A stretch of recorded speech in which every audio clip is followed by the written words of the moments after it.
안녕하셨습니까? 네. 다들 건강히 잘 계시죠? 어, 지난 시간에 이제 앞으로 세상은 관세음보살님께서 중생을 구제하신다. 이제 관음신앙을 통해서 중생이 구제된다는 그런 말씀을 드렸습니다. 176쪽이죠. 관세음보살을 청하는 방법이 여러 가지 방법이 있는데 천태지대사가 했던 방법은 주로 세 가지입니다. 어떤 방법이냐면은 칭명. 칭명은 관세음보살 보문품에 나와요. 관세음보살님의 명호를 부르는 거. 칭명이 있고, 그리고 주문을 외우는 게 있어요. 주문. 여기 이제 육자장구 그런 주문을 외우는 게 있고, 그것도 했습니다. 송주죠. 칭명, 송주. 그리고 또 하나가 뭐냐면 수식이 있습니다. 이거는 뭐냐면은 이제 마음이 고요한 상태에서 관세음보살을 청해야 한다는 거예요. 마음이 산란해서는 안 돼요. 고요한 마음에서 관세음보살님을 청해야 되니까 마음을 고요하게 하는 방법이 수식이에요. 수식. 그래서 서가모니 부처님께서도 수식관을 가지고 선정해 두셔서 지혜를 개발했다고 합니다. 우리도 이제 마음이 좀 산란하고 하면은 이 수식관을 하면은 마음이 많이 산란이 그칩니다. 그래서 이 수식관은 산란을 대체해요. 우리들 마음이 막 흔들리는 거를 이렇게 흔들리지 않도록 그치게 만드는 게 이 수식관이에요. 근데 그냥 우리는 모든 수행법이 그냥 관음주송으로 되어 있습니다. 산란하든 또 어리석음이든 그런 모든 것을 관세음보살, 관음칭명으로 다 관음주송으로 하고 있죠. 사실은 이제 어떻게 보면 관음주송 안에 이제 칭명도 있고 주송도 있고 그리고 수식도 있는 거예요.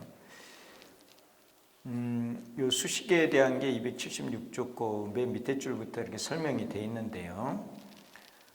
수식은 식을 세는 것, 이제 들숨 날숨이죠. 그 식을 세는 것으로 입식과 출식을 하나로 묶어서 하나부터 열까지 세는 것이다. 그러니까 하나, 둘, 셋. 이 하의 들숨, 나의 날숨, 또 두의 그 들숨, 울의 날숨 이렇게 되는 거예요. 들숨, 날숨, 하나, 또 둘, 셋 이렇게 이제 들숨, 날숨이 숨이 들고 나는 거를 하나부터 열까지 세고 열까지 센 다음에는 다시 또 하나부터 열까지 세는 거예요. 들숨, 날숨을 숫자로 세는 겁니다. 듣고 계시죠? 네. 그렇게 하면서 숨을 세는 거에 집중을 하는 거예요. 집중을. 마음이 흩어지지 않게 해요.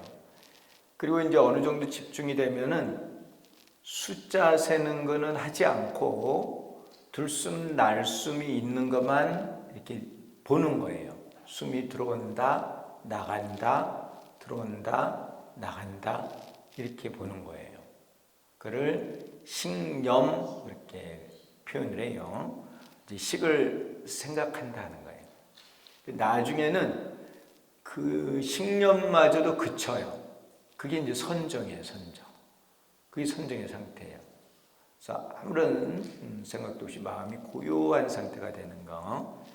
이러한 선정에서 관세음보살을 생각하여 그를 볼 수 있다는 겁니다. 그러니까 이제 마음이 고요한 상태에서 그게 일심이에요, 일심. 그 상태에서 관세음보살을 생각하는 거예요. 염불을 하는 것이죠. 그래서 이제 관세음보살을 청하게 된다는 거예요. 서가모니 불께서 다음과 같이 설하셨습니다. 중생이 여러 가지 어려움에 처해 있을 때 관세음보살의 명호를 부르고 주문을 외우는데 수식으로 생각이 이어져 마음이 분산되지 않게 하면 관세음보살이 응화를 하여 그 중생을 구제한다. 이게 이제 청관음경에 설해져 있는 내용이에요. 이러한 방법을 가지고 천태대사가 관세음보살을 청했던 거예요. 서가모니 부처님께서 말씀하셨어요. 그러니까 칭명, 명호를 부르고 칭명을 하고 주문을 외우는데 수식으로 집중을 한다는 거예요. 그러니까 이 들숨 날숨 이 수식관이 서가모니 부처님 수행의 기본 방법이에요. 수식관을 통해서 산란을 그칩니다. 이제 산란이 그치면 마음이 고요해지면 그 고요한 마음에서 관세음보살의 명호를 부르고 주문을 외우는 거예요. 그러면 관세음보살님께서 나타나신다는 거예요. 이거는 이제 천태대사가 했던 방법입니다. 우리는 이제 관세음보살 명호를 부르는 거고요. 277쪽에 그 밑에 부분이에요. 또한 다음과 같이 설하셨습니다. 이러한 수식으로 278쪽이에요. 마음에서 선정의 힘이 있게 되어 마치 빠르게 흐르는 물과 같이 속히 관세음보살과 시방의 부처님을 볼 수 있게 되느니라. 이렇게 이제 선정과 수식으로 이제 선정에 들고 그리고 이제 관세음보살의 명호를 부르고 주문을 외우면은 이렇게 빠르게 흐르는 물과 같이 금방 관세음보살을 볼 수 있다는 거예요. 이와 같이 청관음경에서는 수식으로 선정에 들어 관세음보살의 명호를 불러서 그를 볼 수 있다고 하였습니다. 그래서 이제 이 관세음보살 본품 보면은 그냥 칭명이 아니고 일심칭명이에요. 일심칭명. 그래서 우리가 배워야 될 게 뭐냐면은 여기 이제 방석을 펴놓고 앉아서 관세음보살을 부르는데 입으로는 관세음보살 이름을 부르는데 마음은 저 밖에 가 있는 거죠. 집에도 가고 해운대도 가고 또 단풍 구경도 가고 요즘 은행이 아주 노랗게 물들었죠. 되게 보기가 좋아요. 은행 구경도 가고 입으로는 관세음보살 부르면서 마음이 흐트러진 거예요. 그건 산란한 거예요. 산란. 그거는 일심칭명이 아니죠. 그렇게 하면 안 된다는 거예요. 마음을 다 잡아야 된다는 거예요. 그래서 이제 여기 천태대사는 이 수식관을 통해서 수식관 이제 서가모니 부처님 수행 방법이니까 수식관을 통해서 선정에 들고 그 선정에서 관세음보살을 부르셨던 거예요. 근데 우리는 이근원 통을 하는 겁니다. 관세음보살, 관세음보살, 관세음보살 명호를 부르면서 귀로 내 소리를 듣는 거예요. 귀로 소리를 들어서 거기에 집중을 하는 거예요. 그런 이근의 원통의 방법이 수행법 가운데서는 가장 수승하다는 거예요. 어쨌든 우리는 이제 그런 이근원통의 방법을 이제 써서 집중을 하는데 여기서는 이제 지휘대사는 수식관을 해서 선정에 들고 그 선정에서 관세음보살의 명호를 불렀다는 거예요. 그래서 관세음보살님을 청합니다. 청하면은 관세음보살님께서 응화를 하세요. 오신다는 거예요. 왜 오실까요? 가르침을 주려고 오시는 거예요. 가르침을 준다, 법문을 하시는 거죠. 그래서 이제 대성 법문, 대성은 관세음보살을 의미합니다.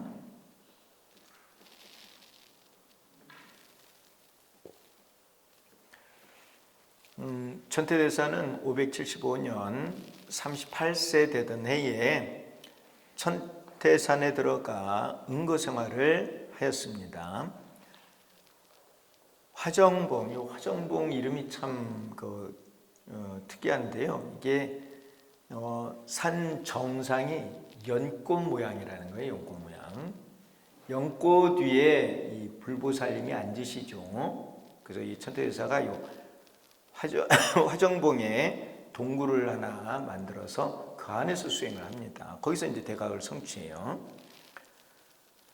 연꽃위에 누가 계세요? 관세음보살님 계세요. 맞습니다. 우리 여기도 연화대 위에 관세음보살님 앉아 계시죠? 구인사도 908문 연화지 위에 금계포란이 있는 거예요. 연화대 위에 관세음보살님이 앉아 계십니다. 이 화정봉 그 산봉우리가 연꽃 모양으로 되어 있는데 그 위에 관세음보살님이 계시는 거죠. 거기에 가신 거예요. 누가요? 천태대사가. 거기 가서 이렇게 이제 수식관으로 선정이 들어서 관세음보살을 부르셨던 거예요. 그러니까 관세음보살님께서 나타나십니다.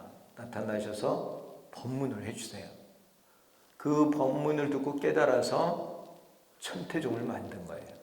이게 천태산 화정봉이니까. 그래서 이 천태종이라는 이름이 생겨났다는 거예요.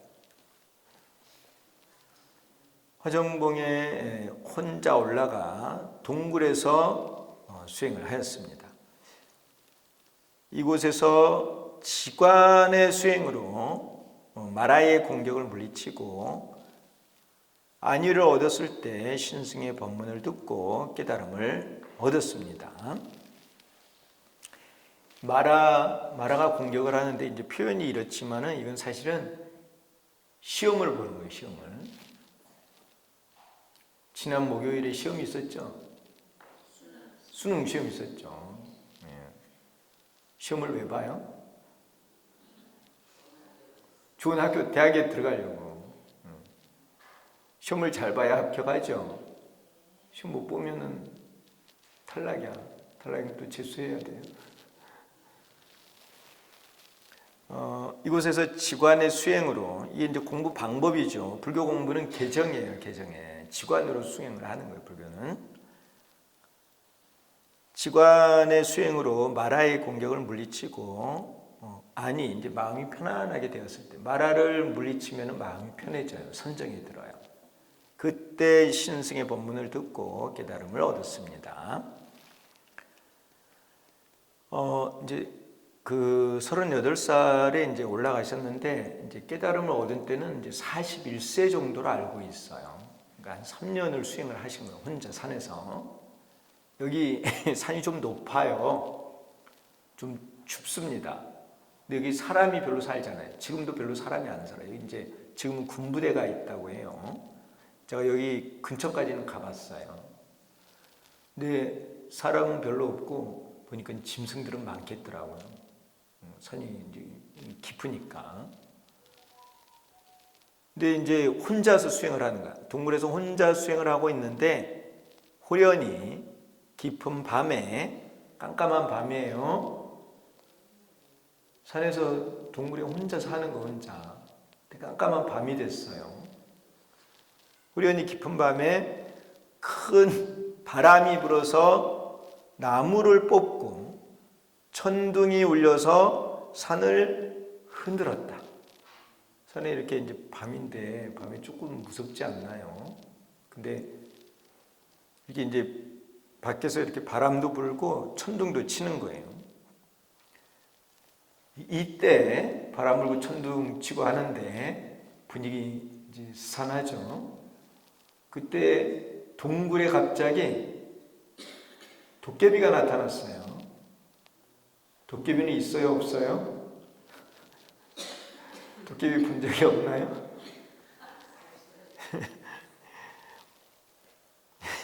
도깨비 1000개의 무리가 각각 여러 가지 형상을 하며 나타났다. 도깨비가 나타난 거예요. 혹은 용과 뱀의 머리를 하고 혹은 입에서 불을 뿜는데 모습은 마치 검은 구름과 같고 소리는 마치 벼락과 같았다. 되게 무서운 거예요. 이게 지금 뭐 하고 있는 거죠?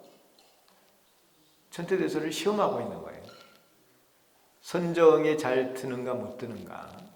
이런 게 와서 방해를 하는데 마음이 흔들리면 끝이야. 시험이 떨어진 거예요.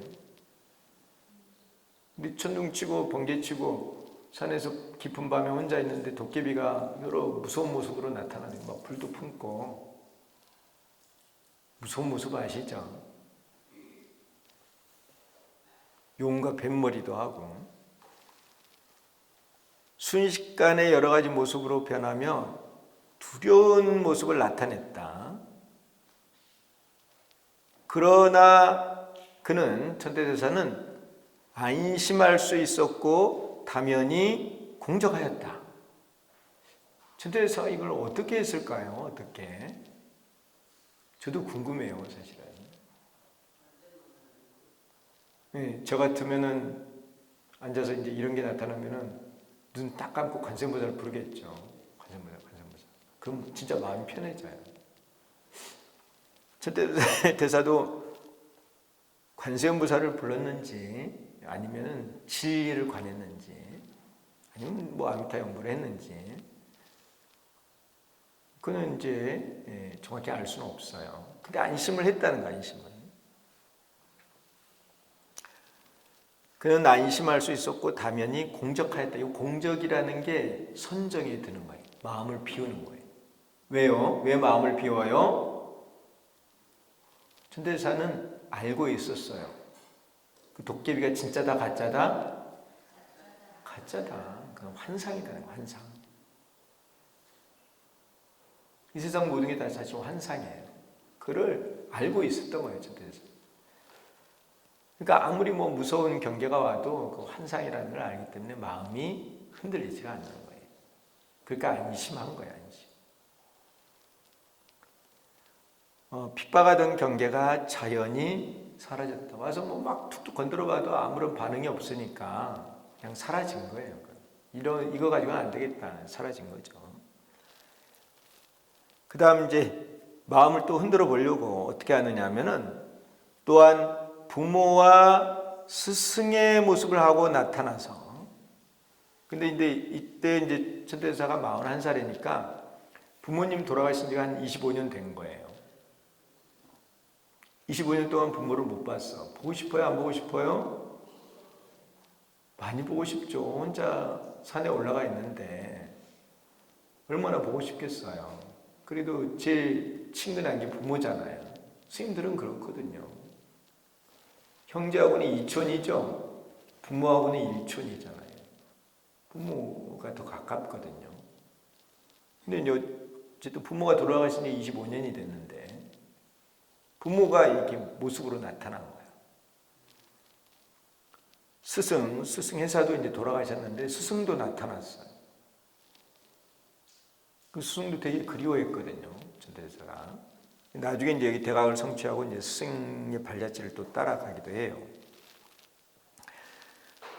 부모와 스승의 모습을 하고 나타나서 눕기도 하고 껴안기도 하며 슬피 울기도 하였다. 참 참기 힘들었을 거라고 생각을 해요. 보고 싶은 사람이 나타나서 막 이렇게 하니까. 그러나 다만 실상만을 깊이 생각하고 본래 없음을 체달하였다. 이러한 모습은 본래 없는 것이야. 하고 마음을 두지 않았다는 거예요. 그게. 그랬더니 근심과 고통의 모습이 차츰 사라졌다는 것입니다. 이게 지금 시험이에요, 시험. 마라가 공격을 한 거야. 마라의 목적은 뭐냐면은 수행자가 선정에 들지 못하게 하는 거예요. 선정에 들면 지혜를 개발하거든요. 그 선정에 들지 못해서 지혜를 개발하지 못하도록 만드는 거예요. 그게 마라가 하는 일이에요. 근데 와서 실험을 했는데 마음이 흔들리지 않은 거예요, 천태대사가. 금강과 같은 마음인 거죠. 오로지 실상만을 깊이 생각했다는 것. 그는 마라의 공격을 이겨내었다. 마라는 화전과 독전을 쏜다. 화전은 이제 좋은 걸 쏘는 거고요. 독전은 나쁜 걸 쏘는 거예요. 마음에 거슬리는 거. 수행자가 좋아하는 것으로 방해를 하면 이것은 화전이다. 화전. 그 이제 부모와 스승의 모습으로 나타난 것은 화전이죠. 화전. 수행자가 두려워하는 것으로 방해를 하면 이것은 독전이다. 이 도깨비로 나타나는 건 독을 쏜 거예요. 독화살을 쏜 거죠. 화전은 연적이라고 하며 독전은 강적이라고 한다. 그리고 두려워하지도 않고 좋아하지도 않는 것으로 방해를 하면 이것은 불강불연적이라고 한다. 연적과 강적 그리고 불강불연적은 육근을 통해 들어오며 이런 게 이제 외부 경계예요. 외부 경계는 안이비설신의 이 육근을 통해서 들어오는 거예요.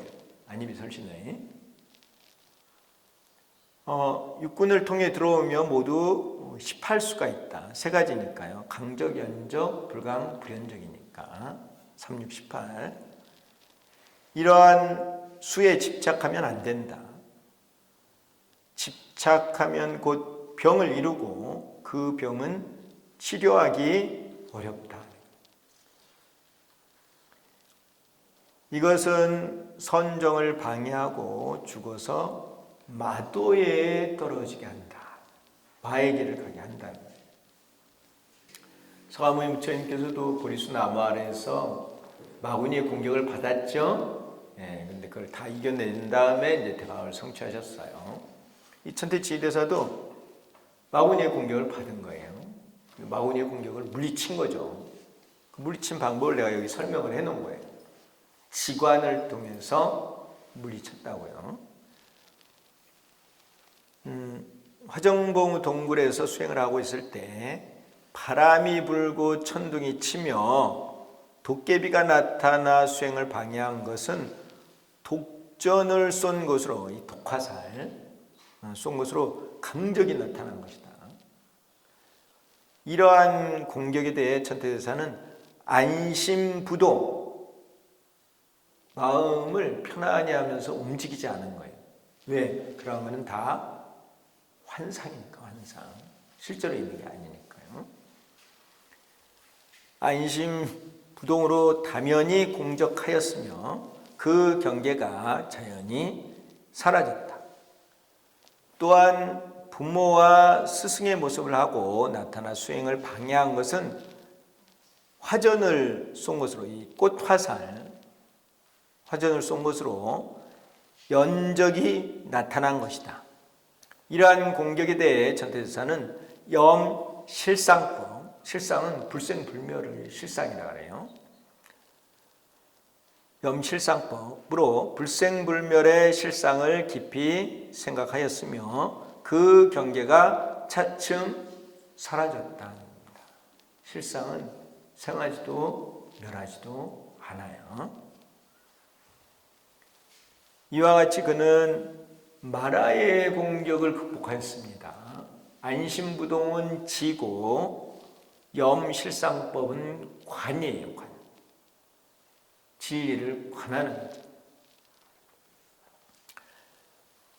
화정봉에서 이러한 수행은 지관을 의미한다. 지와 관은 각각 적정과 관찰의 의미가 있다. 지는 적정, 관은 관찰, 이런 거예요. 안심부동으로 다면이 공적하여 핍박하던 경계를 자연히 사라지게 하였다고 하는 것은 산란한 마음을 그쳐서 적정에 들어간 것으로 지를 닦았음을 의미합니다. 안심부동. 어떠한 경계가 와도 마음이 흔들리지 않아야 돼요. 쉬워요? 어려워요? 어려워요. 그러려면 뭐가 필요해요? 누가 막 밀어. 미는데 안 움직이려면 뭐가 필요해요? 힘이 필요하죠. 힘. 그 힘을 선정력이라고 해요. 선정력. 선정의 힘이에요. 선정의 힘이 약하면 그냥 픽 쓰러지는 거야. 그 선정의 힘을 키우는 걸 뭐라고 하느냐 하면은 공부라고 해요. 공부. 힘을 키우는 것을 공부라 해요.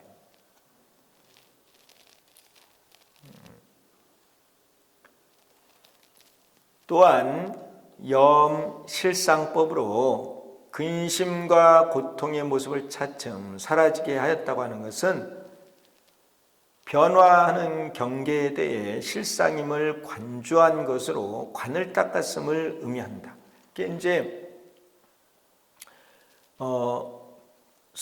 부모와 스승의 모습, 근심과 고통의 모습, 이러한 것에 마음이 흔들리지 않아야 돼요. 그러면은 이 일체가 다 실상이다, 불생불멸이다 는 것을 관을 해야 돼요. 근데 그런 관의 힘이 약하면은 이게 변화에 조금이라도 그런 마음이 생기면은 이게 넘어가는 거야. 마음이 흔들린단 말이에요. 관하는 힘이 강해야만 이게 흔들리지 않을 수 있거든요. 이게 근데 평상시 훈련이 돼야 돼. 그게 이제 지혜력이죠, 지혜력. 관하는 힘, 실상으로, 진리로 관하는 힘, 불생불멸에 실상으로 관하는 힘이 강해야만 이 마음이 흔들리지 않을 수 있어요. 변화하는 경계에 대해 실상임을 관조한 것으로 관을 닦았음을 의미합니다. 이러한 지관의 수행에 의해 어떠한 경계에도 흔들리지 않은 마음자리가 되었습니다. 이 마음이 흔들리지 않는다는 거, 이게 되게 중요한 거예요.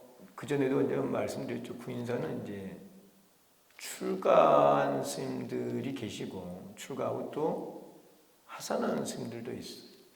근데 그 스님들이 처음 들어올 때 하산하려고 생각을 했을까요? 절대 안 그래죠. 끝까지 가겠다고 생각을 하지만은 마음이 어느 순간 또 흔들리게 되는 거죠. 그걸 이제 스님들은 뭐라고 하느냐면은 경계에 부딪혔다 그래요. 어떤 경계에 부딪혀가지고 마음이 흔들리면은 이제 그게 변하는 거야.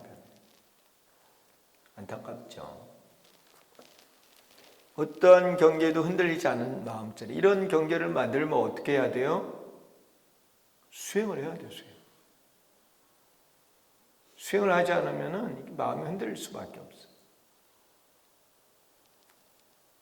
끊임없이 이렇게 수행을 하면서 자신을 다독거려서 그 힘을 키워내야 돼요. 그래야지 이렇게 경계가 왔을 때 그걸 하나하나 이겨갈 수가 있는 거예요. 관음주성의 힘이죠. 늘 관음주성을 해야 돼요.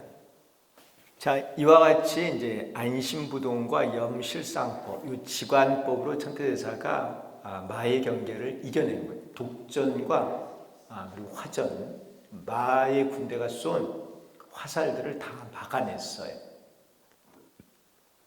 다 막아내고 나니까 마음이 고요한 상태가 된 거죠. 그때 그 고요한 상태가 됐을 때 동그라니 갑자기 환하게 밝아지면서 누군가 나타나는 거예요. 그 나타날 때 시간이 샛별이 뜰 무렵이에요. 샛별. 샛별이 한문으로는 금성이죠, 금성. 샛별이 뜰 무렵이 묘시예요, 묘시. 새벽에 5시부터 7시 사이. 샛별이 뜰 무렵 신승이 나타나서 다음과 같이 말했다. 이렇게 그 원문에 이렇게 신승으로 표현이 되어 있어요. 신승.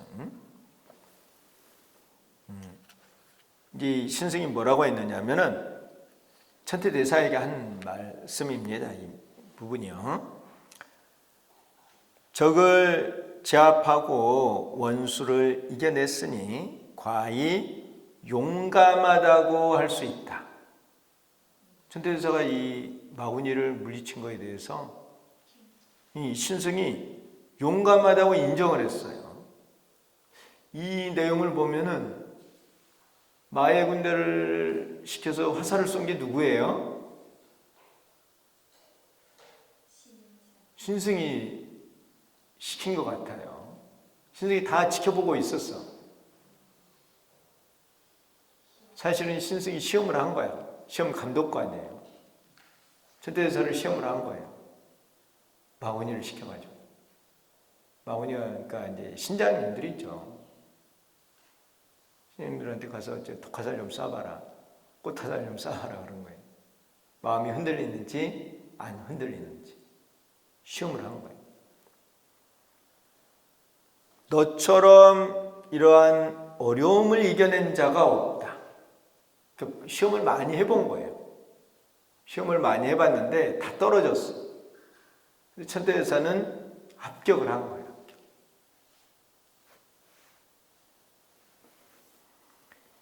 이미 안위를 얻었으니 이제 설법을 하리라. 설법의 말은 마음으로 얻을 수 있으며 문자에 실을 수 없느니라. 이 마음으로 얻는다는 게 바로 이심전심이에요. 이심전심. 마땅히 말을 하면 말기에 따라 명료해지느니라. 구름이 거치고 샘물을 마시면 물맛을 알고 밝아지는데 이것은 비유로 할 수 없는 것이니라. 이건 깨달아 봐야 안다는 거예요. 깨달아 봐야. 이 법문은 깨달아야 한다는 거예요. 이 신승이 누구예요? 관세음보살이에요. 관세음보살님이 천태대사를 시험을 한 거예요. 시험에 합격하니까 관세음보살님께서 이제 법문을 하시는 거예요. 이에 천태대사가 신승에게 물었습니다. 대성이시여. 관세음보살님께 대성이라고 한 거예요. 대성이시여. 이것은 무슨 법문이며 마땅히 어떻게 배우고 어떻게 널리 알려야 합니까? 이렇게 신승에게 물었습니다. 신승이 대답하였습니다. 이 법문의 이름은 일실제이며 이것은 반야로 배우고 대비로 베풀어야 하느니라. 지금 이후로 네가 혼자이든 다른 사람과 같이 있든 내가 항상 그림자와 메아리처럼 따를 것이니라. 이렇게 신승이 말씀하셨어요. 여기서 이제 일실제고 반야로 배우고 대비로 베푼다고 하는 이 대목이 이 우리 종단의 종기하고 관련이 돼요.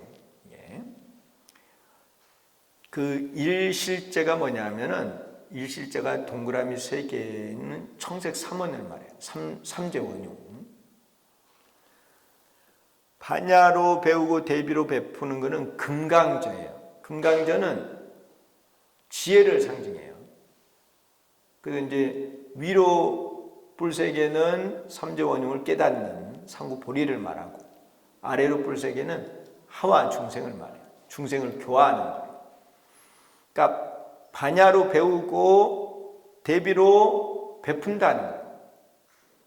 그 반야로 배운다는 것은 위로 뿔 3개고 대비로 베푸는 것은 아래로 뿔 3개예요.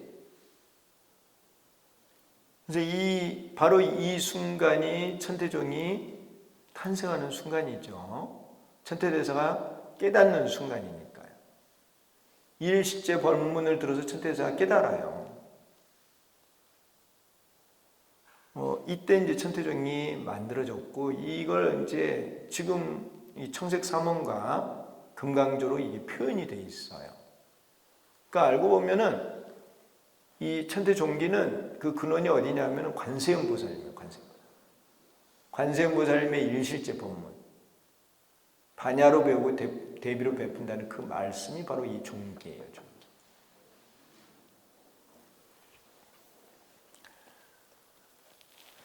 천태대사가 지관의 수행으로 마라의 공격을 물리치고 안위를 얻었을 때 신승의 법문을 들었습니다. 이제 마음이 고요할 때 깨달음을 얻었다는 거예요. 법문을 듣고.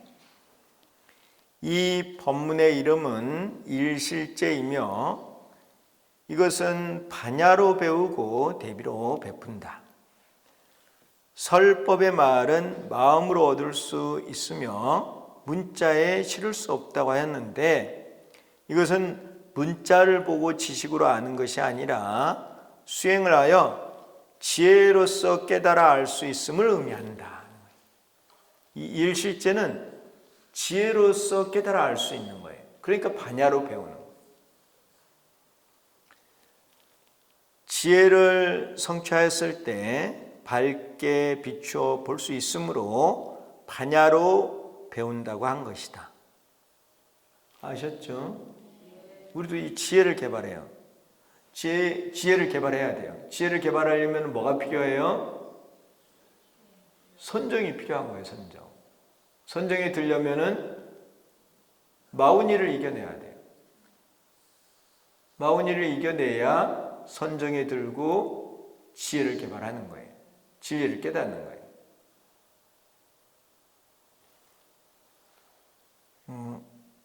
또한 대비로 베푼다고 한 것은 중생에게 대비의 마음을 일으켜 일실제를 가르쳐야 함을 말합니다. 이 일실제를 가르치는 사람을 일승법사라 그래요. 법화경에서 법사는 사실은 일승법사예요. 여러분들 공덕을 짓고 싶죠? 공덕을 지어야 복을 받잖아요. 근데 공덕도 많은 공덕이 있어. 여러 가지 공덕이 있어요. 부처님께서 최고로 치는 공덕이 뭐냐면은 이 일실제를 중생에게 가르치는 거예요. 그거를 부처님께서 가장 좋아하세요. 모든 부처님께서. 그래서 서가모니 부처님께서 이 일승법사들을 마정수기를 해요. 이렇게 머리를 쓰다듬으면서 대견하게 이렇게 생각을 하십니다. 여러분들도 그래서 일승을 배워야 돼요. 일승을 배우는 것도 공덕이지만은 그 일승을 배워서 중생에게 가르치는 그 공덕은 이루 말할 수 없이 큰 거예요. 그 부처님의 일을 대신하는 거니까. 모든 부처님께서 오시는 게 일승을 가르쳐서 중생을 성불케 하는 거예요. 그 부처님 일을 대신하게 하는 거니까 얼마나 공덕이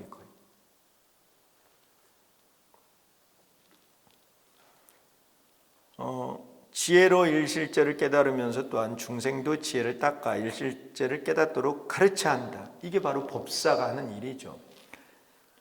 관세음 보살님은 법사입니다. 부처님이시면서 법사예요. 천태대사도 똑같아요. 이 법화경을 유통하기 위해서 중국에 태어나신 거거든요. 천태대사가 서가모니 부처님의 부촉을 받고 동체 대비의 마음을 일으켜 모든 중생이 일실제를 깨닫게 해야 한다. 그리하여 나와 모든 중생이 깨달아서 고통에서 벗어나 안락에 이르러야 합니다. 모든 부처님께서 하시는 일이에요.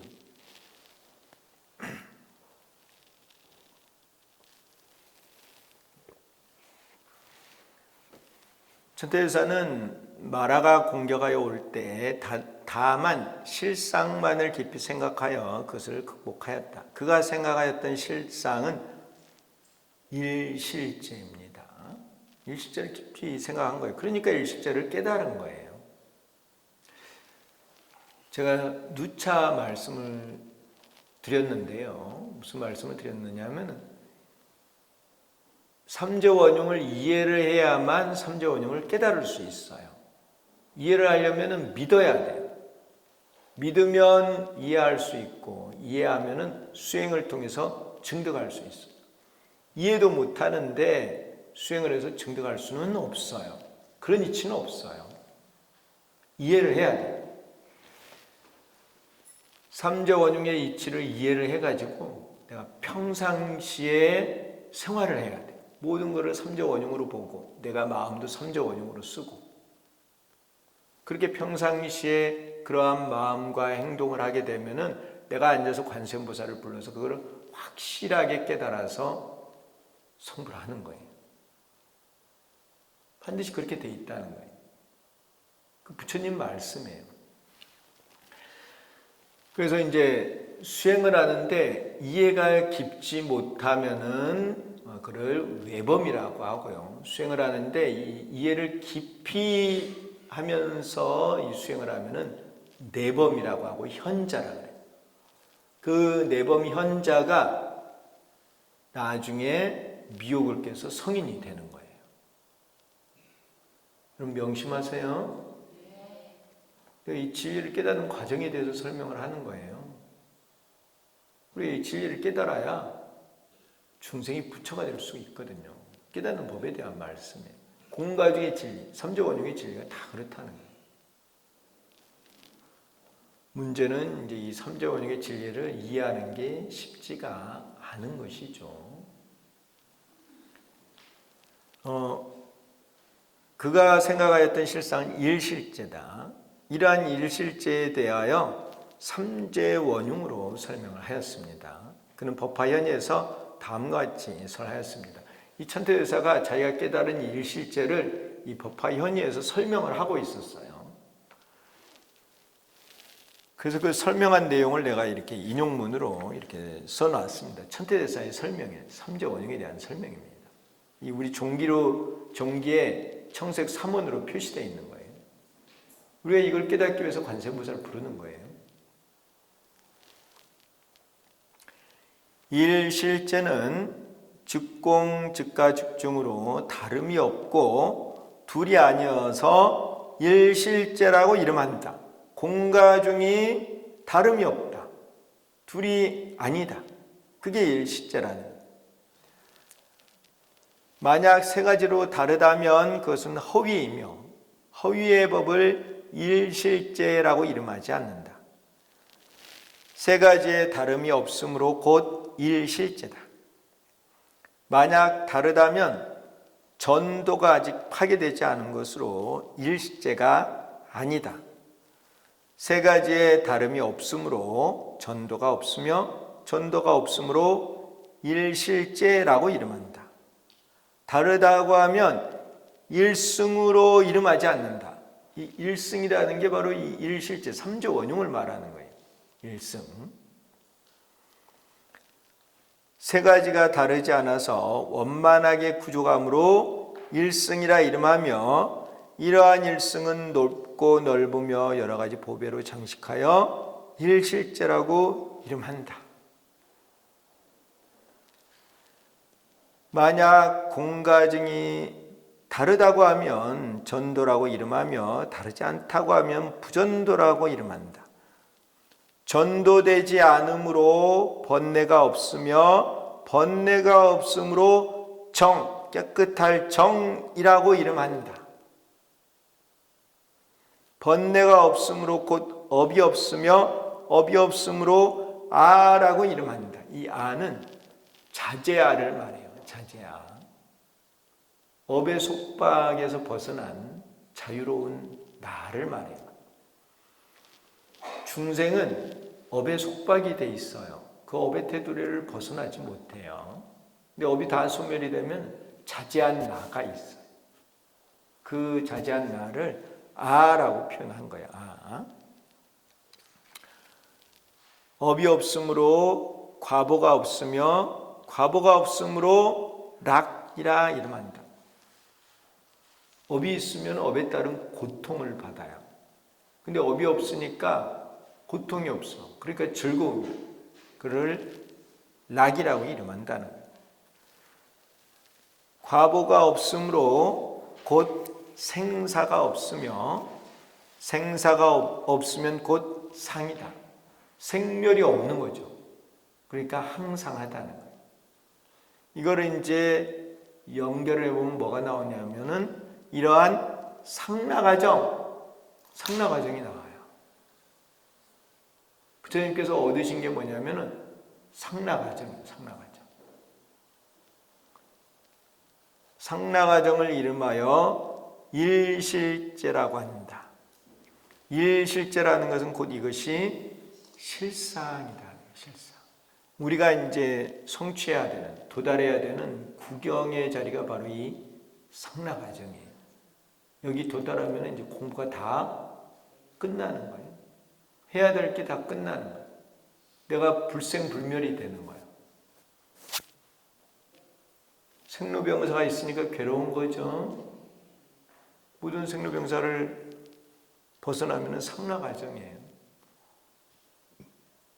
그러한 자리가 있다는 거예요, 없다는 거예요? 있다는 거 있어. 거기 갈 수 있다는 거예요. 일십제를 깨달으면, 수행을 통해서 일십제를 깨달으면 갈 수 있다는 거예요. 관세음보살을 열심히 불러서 관세음보살님을 청해서 일십제 법문을 두고 깨달으면 거기 갈 수 있다는 거예요. 근데 거기 가려면은 시험을 거쳐야 된대요. 시험에 합격해야 간답니다. 시험에 합격하려면 뭘 해야 돼요? 공부해야죠, 공부. 공부 안 하고는 못 간다니까요, 거기. 마음이 약해가지고는 금방 흔들려가지고 못 가요.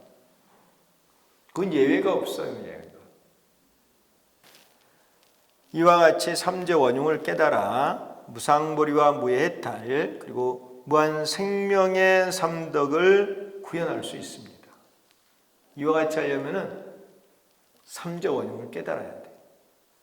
그래서 이 깨달아가는 단계가 공을 깨닫고 가를 깨닫고 중도를 깨닫고 그리고 삼재 원흉을 깨달아요. 참 공부해야 될 게 많죠. 단계마다 시험이 있어. 시험이 끝나면 관세보살님께서 법문을 해줘요. 공의 근기에게는 공을, 가의 근기에게는 가를, 중도의 근기에게는 중도를, 원흉의 근기에게는 원흉을 설해줘요. 그럼 그 법을 듣고 깨달아서 성불을 하는 거예요. 그게 돼 있어요, 그렇게.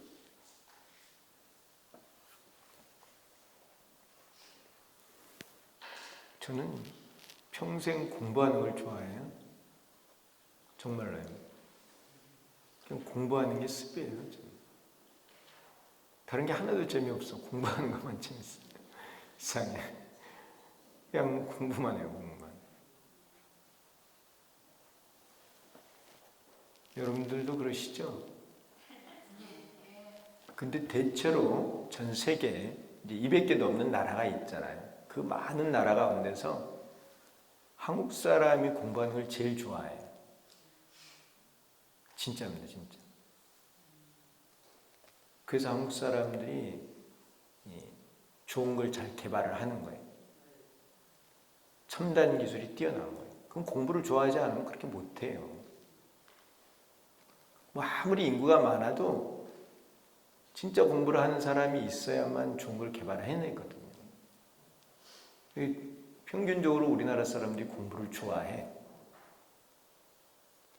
이게 이제 대사님께서 잘 표현을 하셨듯이 우리가 머리에 해당하기 때문에 그래요. 여러분들도 이렇게 공부를 좋아하시잖아요. 예. 그러니까 발전하는 거예요. 발전해요. 공부를 함으로 인해서. 이제 열심히 공부를 해야 공부를 빨리 끝내는 거예요. 반야로 배우고 대비로 베푸는 것은 상구보리와 하와 중생의 보살도를 말합니다. 예. 위로는 지혜를 닦아 일식제의 삼재 원흉을 깨닫고 아래로는 대비를 일으켜 중생들에게 삼재 원흉을 깨닫게 해야 합니다. 삼재 원흉을 중심으로 상구보리와 하와 중생의 보살도를 실천해야 합니다. 이거를 이제 청색 삼원과 황금강조로 표현을 해놓으신 거예요. 그게 바로 대한불교 천태종이에요. 그리하여 나와 모든 중생이 삼재 원흉을 깨달아 무상보리와 무해해탈 그리고 무한생명의 삼덕을 성취하여 성불해야 합니다. 일실제 법문을 하였던 신승은 천태대사에게 지금 이후로 네가 혼자이든 천태대사가 혼자이든 다른 사람과 같이 있든 내가 항상 그림자와 메아리처럼 따를 것이니라 라고 하였습니다. 관세음보살님 항상 천태대사를 따라다니면서 교화를 도울 거라고 했어요. 실제로 그랬습니다. 그래서 이제 요 다음에 보겠지만은 그 왕이 이 말에 떨어졌을 때도 관세음보살님이 나타나서 도와줘요. 또 이제 천태대사가 열반이 될 때도 관세음보살님이 와서 모셔갑니다. 이후 천태대사가 중생을 구제할 때 관세음보살이 나타나 그 구제행을 돕습니다. 또한 천태대사가 열반에 들 때 관세음보살이 친히 와서 영접을 하죠. 화정봉우 동굴에 나타나 천태대사에게 법문을 하였던 신승은 관세음보살의 응신이었으며 이후 천태대사를 따르며 상구보리와 하와 중생을 돕습니다. 이 부분은 제가 이 책에 처음 쓴 거예요.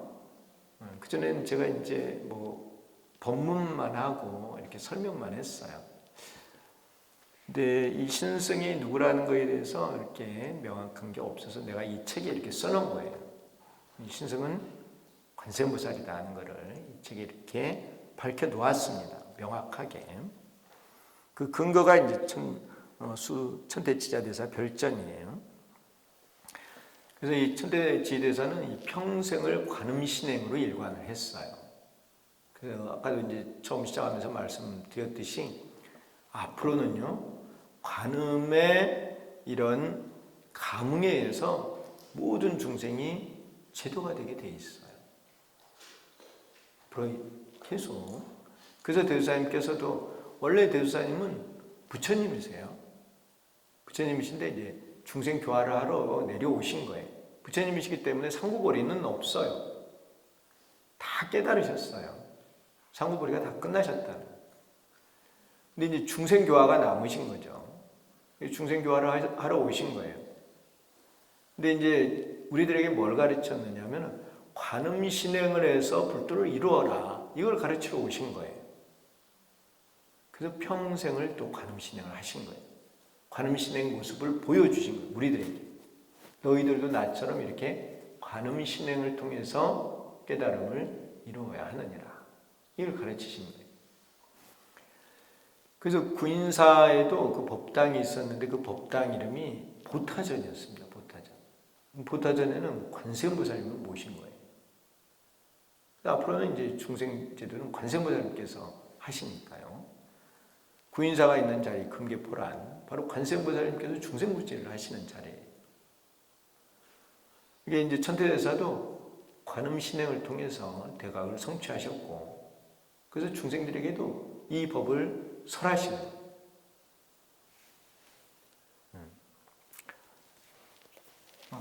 자, 오늘 이제 관세음보살을 청해서 천태대사가 관세음보살님을 청해서 법문을 듣고 깨달은 내용을 말씀을 드린 거예요.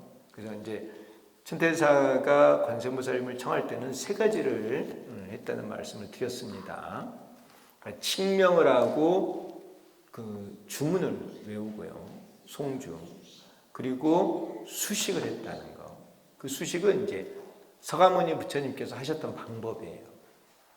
서가모니 부처님께서 수식으로 선정해 달라고 하셨기 때문에 이렇게 세 개를 하신 거예요. 그래서 그 법을 가지고 관세음보살님을 청해서 법문을 듣고 일실제를 깨달아서 천태종을 만드셨어요. 이제 대주사님께서는 이 세 가지 법을 그냥 하나로 통일을 해서 관음주송으로 한 거예요. 관음주송. 관세음보살을 일심으로 칙명하는 이 관음주송을 통해서 불도를 이룰 수 있으면 우리들에게 가르치셨습니다. 그게 이제 이렇게 생각을 해보면은, 대주사님께서 세불교 운동을 하시면서 결국 대중불교를 말씀하신 거예요. 대중불교, 생활불교, 애국불교. 누구나 다 쉽게 할 수 있는 그런 불교를 주창을 하신 거예요. 그래야 억주창생 구제종생을 하실 수가 있으니까. 그러니까 좀 더 쉬우면서도 효과가 좋은, 그래서 이 관세음보살 5글자를 주송으로 하는 것을 정해서 이 한 법으로 공부를 하라, 이렇게 대명을 내려주신 것입니다. 이해하셨나요? 예. 우리는 사실 이제 그거를 배우기 위해서 천태대사가 어떻게 수행을 했는가를 이게 본 겁니다. 천태대사가 이렇게 했지만은 대사님께서는 관세음보살 5글자를 일심으로 증명하는 법으로 성불할 수 있음을 저희들에게 가르쳐 주셨습니다. 다음 시간에는 이제 천태대사가 그 중생 제도를 하시고 그 열반에 되는 그러한 모습에 대해서 보시고요. 요 부분을 보고 그리고 이제 대사님의 관음신앙에 대한 말씀을 드리도록 하겠습니다.